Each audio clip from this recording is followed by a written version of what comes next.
मकर राशि किंबा मकर लग्नर व्यक्ति माने जदि कौन सी काम आरंभ करने चाहिए ताले पूरा ग्राउंड रू ही काम आरंभ करेंगे। एमानकर इच्छा थाए जे मोते भल पावर मिल जाऊ, पोजीशन भल मिलू।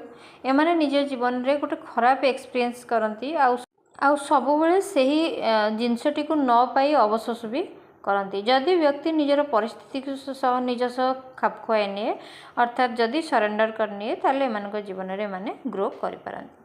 एमाने गोटे जिनस बेसी भूल करती जहाँकि मार्केटिंग रे अर्थात एमानकर जदि पंचम आउ नवम किंबा तृतीय घर मिसिंग रही जाए ताले यही घर अनुजाई व्यक्ति को खराब फल मिल जाए। मिसिंग अर्थ पंचम घरे नवम घरे और तृतीय घरे कहीं ग्रह नथिबे ताले एमानकु बेसी खराब फल मिले।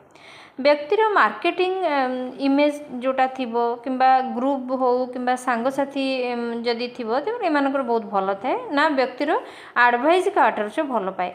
यार अर्थ कौन भी मार्केटिंग स्तर में जदि माने किसी भी काम करवा बोले एमानकु भल फल मिलबनी किंबा सांगसाथी माने जदि एमानकर थिबो ग्रुप थिबो एमानकु भल एडवाइस भी मिलबनी। तेणु मकर राशि व्यक्ति माने निज इमेज को नहीं केबे काम करवा उचित नुहे। निजको अन्य आगे बेसी सफेई दवा जेते करेंगे माने बेसी असुविधा पड़ती।